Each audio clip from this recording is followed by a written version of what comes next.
Hey everyone, welcome back. I'm Michael and we're going to be getting right back into some more Reddit stories. If you enjoy the video, make sure to leave a like and subscribe. Now, without further ado, let's begin. This story was posted by a throwaway account in the Confessions subreddit. The post is titled, "I cheated, destroyed my life, and hurt the love of my life. I'm a horrible human being and I may have ruined my life. I have been with my girlfriend Michelle for 5 years. Early in our relationship, we bonded easily as we shared a similar background. We both are adult children of narcissistic parents and both have mental illness. On top of our similar backgrounds, we are both introverted and share the same hobbies and taste. I've never connected to anyone so deeply in my life. 2 years ago, I decided to adopt a kitten from a friend at work. Michelle was supportive of adding a third cat to our apartment. However, she asked me not to adopt this kitten in particular because the gender was unknown. Her main concern was that the kitten would turn out male and would fight with our eldest cat, who is male. I ignored her input and adopted the kitten anyway. I felt like I couldn't say no. The kitten was very cute, and I had already promised my friend I'd take it. Problems arose almost immediately. The eldest cat reacted aggressively and hissed whenever he saw the kitten. I separated the two cats and hoped they would get along in the future. The issues between the kitten and the eldest cat never improved. As the kitten matured into an adolescent, the eldest cat attacked him incessantly. All day and night, both cats would loudly fight, which really destroyed Michelle's sleep schedule. Michelle begged me to do something about the situation, but I was frozen with indecision. As time went on, the situation got worse and worse. Michelle became extremely unstable. She would go days without sleeping. Eventually, she couldn't hold down her job and plunged deep into depression. Michelle became scary to be around. She went from being a very sweet, loving girl to being downright verbally abusive. Every day I would come home from work and Michelle would tell me how I didn't care about her and how I was an asshole. After a while, I didn't even want to come home. To make matters worse, Michelle's grandfather was diagnosed with lung cancer during this time. Whenever I'd come home from work, Michelle would either be sobbing uncontrollably or screaming at me or the cats. Work became my safe space away from the craziness.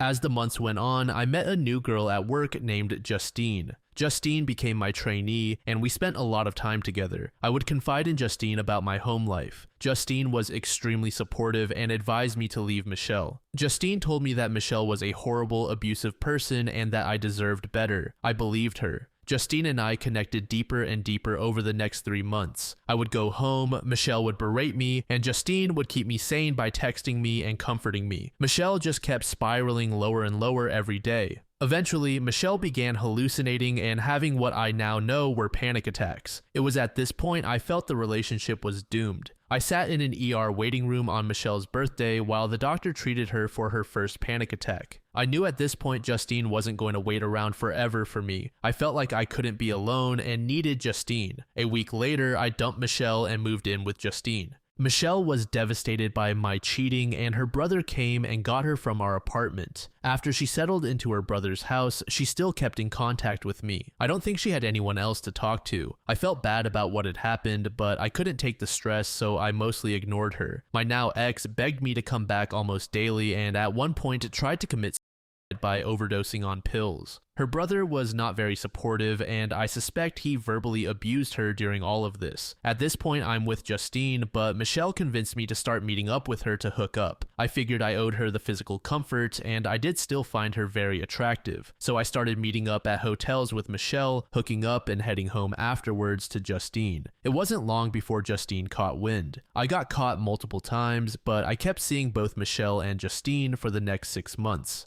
During those 6 months, I always felt like something was missing between Justine and me. She never seemed to get me like Michelle did. At no time in the relationship did I feel that strong connection like Michelle and I had. Michelle always took such a huge interest in me and knew everything about me. Justine never really made that effort. I'd always fantasize about running away with Michelle and starting over far away. One day I had an epiphany and decided to follow my heart. I texted Michelle and told her I'd like to try again with her. Michelle agreed under the condition that I fix the issue with the cats and get therapy. I have now been back together with Michelle since July. I've tried to be the best partner I can be since my return. Any need or want Michelle has, I try to meet. I know I really screwed up and damaged her badly. I feel guilty and like a piece of shit every day. It amazes me how cold, evil, and calculated I was. It almost doesn't seem real, like it was just a bad dream. I'm really not sure how to even begin fixing this whole mess. Over the past few months, Michelle has gotten completely sober. She has been doing a lot of CBT lately. I feel like she has grown more and more distant. Last night, she told me I am a fair-weather boyfriend, and she has accepted that I will never be there for her in difficult times. She is now planning to leave me, her main reason being that I haven't started therapy. Everything has just been so overwhelming, and I don't know how to start fixing this. Not to mention, therapy is expensive, and I don't know if I can afford it. I don't know what to do anymore. The only person who has ever shown me true love and interest is about to walk out on me. It hurts really bad, but I know I only have myself to blame for this. I screwed up a once-in-a-lifetime love with someone who genuinely cared about me. I am so lost, scared, and disgusted with myself. I wish I had a time machine. I wish I could undo all of this.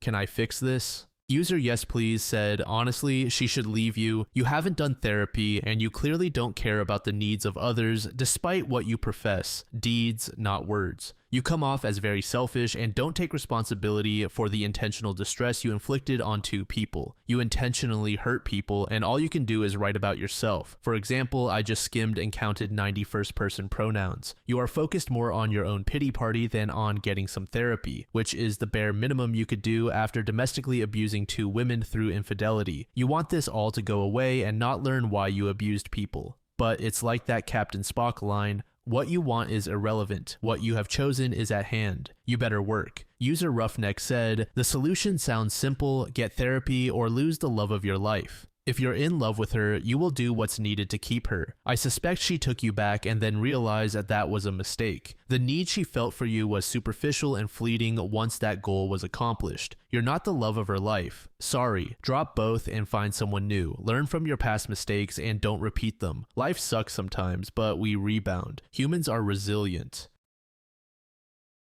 This next post was made in the Off My Chest subreddit by a throwaway account. The post is titled, I am battling cancer. I'm gay, but I realized I love my male best friend. I need to vent all my thoughts and am looking for advice on whether to tell him or not. This is going to be a long post because I'm emotionally flooded and a rambler. I need to get it off my chest. My dearest friend in the world is a man named James. I'd try to describe how great he is, but it's honestly easier just to tell you the story. James and I grew up in the same town, a conservative Christian town in Nowhere, USA.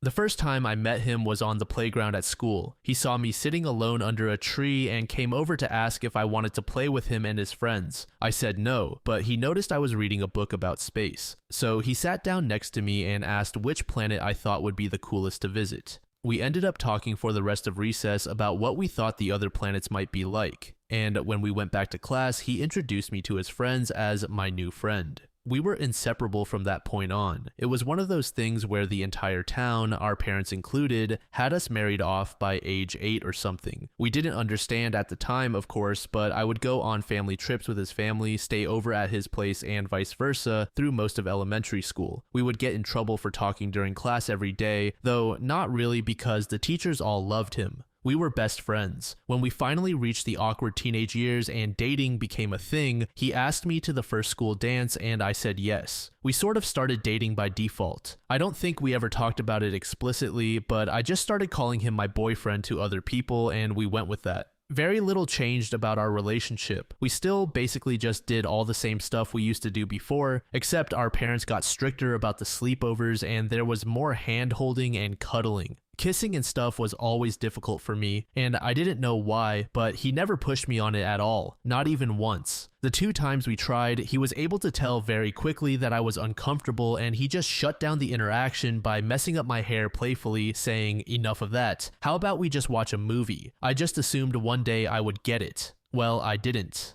Sometime around 15 years old, I started to realize the problem. I wasn't sexually attracted to men. This was a very trying time for me, given the kind of environment I grew up in. This was not acceptable. My parents were extremely religious and extremely anti-LGBT. After about 8 months of identity crisis over this, I decided to muster up the courage to tell James. before anyone else. I didn't know what to expect. I was terrified. I went over to his house trembling. He had done what he always did, made my favorite snacks and got the controllers and my favorite game ready to go. He opened the door and gave me a hug, and I came in. I was so scared. We sat down and he looked at me for a second before putting his hand on mine and asking what was wrong. So I tried to tell him, and I got halfway through the sentence struggling to actually say I'm gay, before he just interrupted me and said, "You're gay. Yes, I know. Is there anything else?" Followed by that goofy smile I love so much. I just froze in place. I asked him if he was mad, and he just laughed and told me he loved me the way I was, and this was the way I was. I just started crying and jumped into his arms. It felt like at least 10 minutes that I cried before he finally interrupted me in characteristic fashion, remarking, "However, I will be mad if you let the pizza rolls I made get cold. So how about we stop crying and start eating?" We stayed best friends after that. We never actually had a breakup talk, but we did start to date other people. We talked and hung out almost every day until he graduated and went away to a big name college. The night before he left, he came and picked me up, and we drove around town and hit all our favorite spots. He drove me back home at 3 a.m. or something in the rain, and I took his hand during the drive home and fell asleep on his shoulder. I remember wondering then for a moment if I should just marry him anyway, but he was going away to college, and I'm not attracted to men, so it probably couldn't work no matter how I felt about him otherwise. He promised to stay in touch, but I didn't know if that would happen.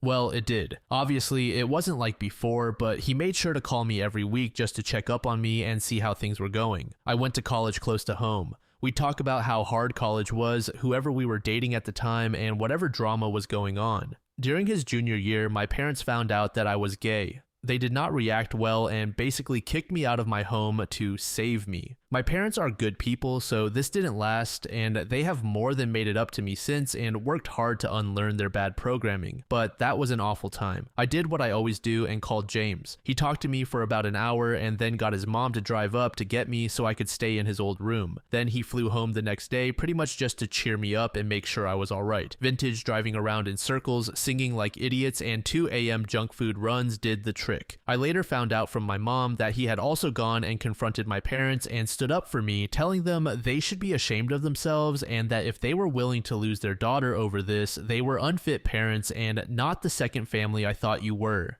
My parents worship him, so this was effective, and my mom still tells this story to this day. Once again, I remember wondering at the time, will I ever know anyone else in my life who would do this for me? But he was heading off back to college and was still a man, so I didn't do anything. Years went by, he got married, I got a long-term girlfriend. We stayed close the entire time. We saw each other a lot less, but it was still great every time he visited, and we had frequent texts and calls. I looked forward to his visits all year, and then tragedy struck. His wife divorced him. I never liked her, but he did. I think she used him for a green card, and he was too sweet to notice, but that's neither here nor there. He came back home, so I saw him a lot more. Obviously, he was crushed, but we got through it together. And then I got the diagnosis, at age 27, cancer. There's nothing I can say that describes the feeling, so I'm not even going to try. Decent chance of survival, but I had to start treatment right away. This experience has changed me and my outlook on life more than anything else that's ever happened to me combined. At first, everyone was there for me. I was getting visitors daily, friends, family, everyone. But as the weeks turned into months, it all stopped. Most people, even my friends, started coming once a week, then once a month, then many not at all. My girlfriend broke up with me, claiming she loved me, but she couldn't handle watching this. Almost 2 years in now, and there are only 5 people who are still here. My mom, my dad, my sister, my BFF Amanda, and James. I almost can't talk about it without crying, but James is here every single day, every day, for hours. He may have missed 20 days in almost 2 years due to work-related travel, and even then, he calls me. He comes in and asks how his Amumu is doing and listens. He brings my favorite snacks and treats when I can have them, board games we like to play, old video games on handheld so we can play. He sings to me and shows me pictures of places he's been that I'd like to go and talks about taking me once I'm better. He sits there and holds my hand in silence so I won't be alone until the doctors tell him it's time to go. Then he does it again the next day. I've never seen him cry or show any sadness. If I even casually say something like, if I get better, he'll immediately interject. When you get better. He just won't give up on me. The only other person who is there like this is my mom. Even my dad, sister, and Amanda, who have also shown up in big ways, are not this consistent.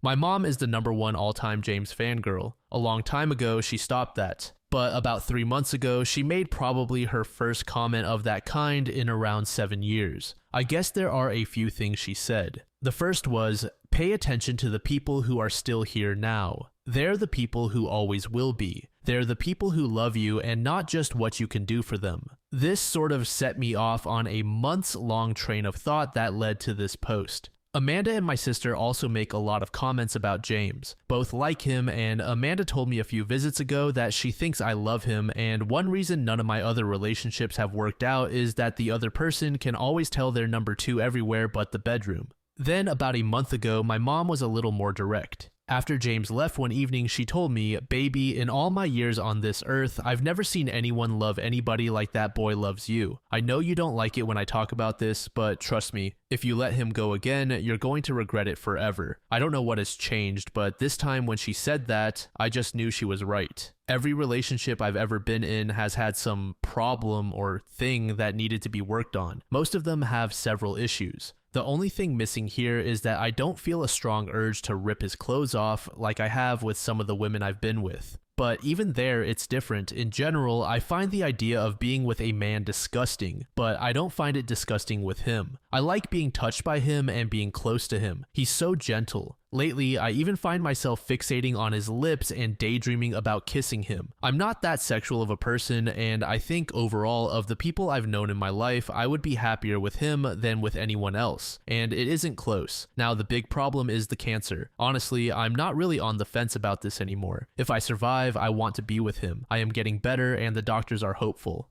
But I am not sure if I should tell him now or not. I want to tell him so badly. I want him to know how much I love him. Lovers have come and gone for both of us, but every time I close my eyes and think about times I felt truly loved, understood, and accepted, it's always his smiling face I see. When I think about times I felt warm and safe, it's his arms I feel wrapping around me like a warm blanket just my size. His voice I hear saying, "Don't worry, Amumu, it'll be alright," or cracking some silly joke. I want him to know that I want him with me, by my side, forever. There's nowhere I'd rather be than wherever he is, doing absolutely anything. Cuddling up on the couch, making jokes about stupid movies, playing our favorite video games, talking about life until 2 a.m., driving around in circles while he sings boy band songs like a goofball. I don't care as long as he's there too. I want him to know that if I survive this, we will be together. That's what I want. That's all I want. He's all I want. But I'm scared to tell him because I don't know what's going to happen. If I don't make it, would it have been kinder to just keep this to myself? If you were him and in this position, would you want me to tell you how I feel? A few days later, OP gave us an update. If you want the original story, it has a similar title. Here is my update. So tonight I told James, I told him everything. Gosh, I just wish I could relive this night over and over again. I've never been so happy. He came into my room this evening like he always does and greeted me with, "Hello, how's my Amumu doing today?"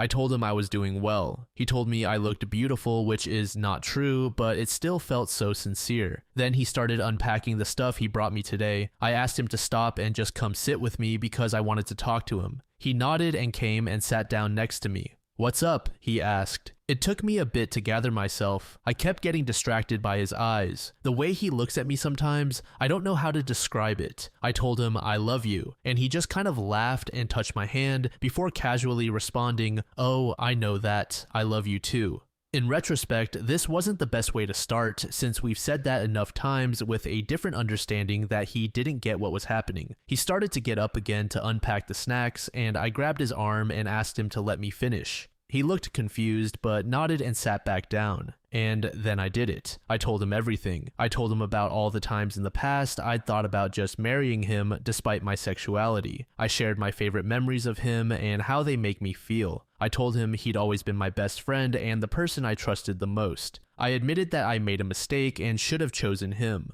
Then I basically devolved into reciting the last paragraph of my first post to him. He's the face I see when I think about feeling loved, the embrace I feel when I think about being safe. It doesn't matter what we do. If we're together, I'm happy, and he's the only thing I want for the rest of my life. He basically froze. He said nothing, just looked at me as I spilled everything. I'm not sure he even blinked. When I finished and looked up at him, he was sitting there like a statue with his mouth slightly open, as if he forgot to breathe. James always knows what to say, so this was a little unnerving for me. I started to ask him if everything was alright, but before I could finish, his expression broke. He exhaled into a weak but incredibly tender, quivering smile and reached out to pull me into a hug. I buried my head in his chest as his arms wrapped around me. I just melted into him. He was so gentle. It felt so easy. It felt so right. Then he started crying, and then I started crying. He's been coming here through 2 years of cancer treatment, and I'd never seen him cry until now. He held me for a while, but however long it wasn't long enough. He still hadn't actually said a single word since I'd finished talking, but I guess he didn't really need to. Then he finally answered my question with, "Now it is." When he finally pulled away, his face was red from crying, but he just looked so happy. He looked at me for a bit. It was kind of cute because he had a little trouble maintaining eye contact, which he usually doesn't do. He seemed like a little boy again. Then he finally looked right at me and said, "You are the only thing I've ever wanted." Then I started crying again, and he started crying again too. He pulled me close and held me again. I wish it never ended. A little bit later, once we exhausted our crying capacity, I showed him the post. He made a few jokes about wanting to meet this James guy and how he had better go thank my mom for her 20 years of wing womanship. After he finished reading it, he kissed me. It felt easy, not scary at all, and just right. He asked me if it lived up to my daydreams, and I chuckled and said yes. Then he said, "I'm not so sure myself, I think I need more data," and kissed me again. After that, we started talking, and I guess he told me everything too. He said he'd loved me since we were little kids. He told me he still has every drawing, letter, and craft I ever made for him in a safe that he took with him to college and has carried everywhere he's ever lived. We talked about the day I came out to him as gay and how he'd figured it out earlier, but he struggled to accept it for months in secret because he had lived his entire life up to that point, assuming we would be a family and wanting nothing else. He told me he thought about our last night before college all the time and kept hoping that entire night I'd say something before he left because then he'd have transferred colleges to stay with me. He told me he actually took a very long way home just to prolong the time when we were holding hands and I was sleeping on his shoulder, and that it was to this day his favorite memory. Then he looked at me with those piercing green eyes and said, "For me, there has never been anyone else." He loved me once and then struggled through a bunch of rebounds. Even though he had learned to bury it and move on with life and was happy in our friendship, his heart had only ever belonged to me. Honestly, I guess I should have known this, but I was flustered. I joked that he should enter the Olympics as a torch carrier, and he said, "They'd never have a chance. I'm the greatest there ever was." We sat and talked and reminisced some more, mostly about when we were kids. I found out some things I never knew because he avoided telling me how romantic some things were for him after I came out. But I also kind of realized, I think they felt romantic to me too. Then he sang me some of our songs. We had another embrace and another kiss. Both still felt divine. I can't wait to have my hair back again so he can pet it like he used to when we were kids. Then I brought up the question, and oh my god, it was the cutest thing ever. I barely got to say anything before he started tripping over himself like, "Look, I don't even care. I don't need that. If we need mistresses or something, we can do that. It doesn't bother me. I just want to wake up with you every day." Which was sweet, but then I told him that even though I didn't know how that would go, I wanted to try with him anyway when I got better. And oh my god, he turned tomato red and could barely look at me. He literally could not even manage to form a sentence in response, just mumbled incoherently before managing to get out, "Okay, if you're sure." This man has been married and had 6 girlfriends, but he completely falls all over himself at the thought. God, it was adorable. This is the only thing I'm still a little worried about, but I do want to try. I mean, I liked the kissing, which I thought was completely impossible. And I know that if it doesn't turn out well, it won't ruin anything. We'll still be together and just figure something else out for that one need. Then we talked about the cancer. He is so sure I'm going to make it. It's so touching. It took a little while to get him to take the other possibility seriously. When I finally did and told him that it's the reason I didn't tell him sooner, he held my hand and told me that if that happens, he'd be okay because he'll always know that he was one of the lucky ones because he was mine. Jesus Christ, I almost lost it. Then he said, if we don't have that much time left, we better make sure every minute counts. I said, that's pretty hard to do in a hospital, and he replied, what do you mean? We're both here, and that makes this the best place on earth. Dear God, what did I do to deserve this man? I teared up again, and he held me one last time. Then the doctors came in. He kissed me goodnight. We both said, I love you, but it felt so different. It's never felt so good to say or hear those words. Then he smiled at me and left. I was so excited that the first thing I did was call Mom, and she was just ecstatic. As soon as I told her what happened and that James and I are together, she just started crying and talking about what a good boy he is, how she just knew this would happen and that she can rest easy now because she knows I will always be loved and taken care of. Plenty of her destiny talk, which usually gets on my nerves, but honestly, I was so happy tonight. F it, I'm on board. Maybe it was destiny. I guess sometimes Mom really does know best. I feel like a teenager again. I never thought I'd feel this way again in my life. I never even imagined if I did, it would be for a man. God, I love him so much. Now I can't understand what I was ever worried about or why I didn't do this years ago. Thanks so much to everyone who read my story and helped give me the perspective and courage I needed to finally do what I should have done years ago. Now, as long as my health cooperates, I'll be one of the lucky ones too, because I am his. User Dr. Kumquat said, this was adorable, but it also hits super close to home. A couple of months after I asked my girlfriend to marry me, I got let go at work, and 2 weeks after that, my fiance found out that the shoulder pain she had been complaining about for months was lymphoma. I figured this was the trial run for the in sickness and in health part, so I took the next year off to care for her through her chemotherapy appointments. I never seriously entertained the notion that she might not get better, but if the worst came to pass, I didn't want to have wasted the rest of the time I could have spent with her stuck in an office. She made a full recovery, and we just celebrated our 6th anniversary. User Old Wishbone said, I hate you, OP, for making me cry at 8 in the morning. This was so sweet. I can't stop crying. I hope she gets better and that they live there happily ever after. If there are two people who are made for each other, it's them.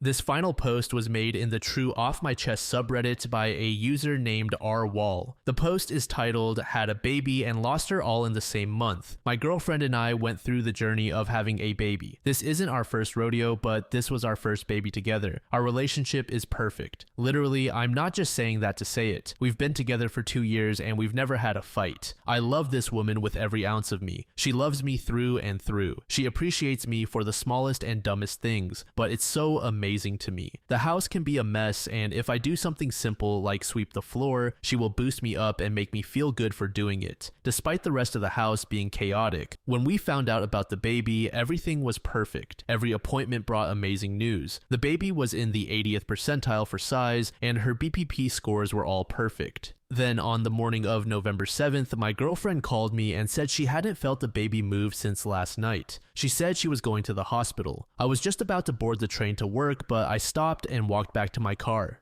She picked me up and we went to the hospital where my girlfriend was monitored. Nothing improved, so they decided to do an emergency C-section. When the baby was born, she wasn't moving or breathing. She was gray. It took them maybe a minute or so to get her breathing, but she never cried. They took her to the NICU and I proceeded to go with her. I held her hand and she gave a light squeeze, but she was sleeping, so I didn't think anything of it. After about an hour, I went back to check on my girlfriend, and we decided to have dinner. After dinner, we noticed that the camera watching the baby was off. The doctor answered and said a nurse had noticed she was having seizure-like activity and that they were watching her closely. They told us she had had 2 seizures and that they wanted to transfer her to a better hospital. She was monitored for 24 hours and later got an MRI. She was diagnosed with hypoxic ischemic encephalopathy. Sadly, she passed away at 15 days old. It's been a difficult journey. I have a life insurance policy and am able to claim my dependents. She was my dependent. I'm getting about $20K from my daughter's death and I feel kind of bad about it. My career is just getting kicked off. This money will help me buy a ring to propose and assist my soon-to-be fiancé and me in buying our second home.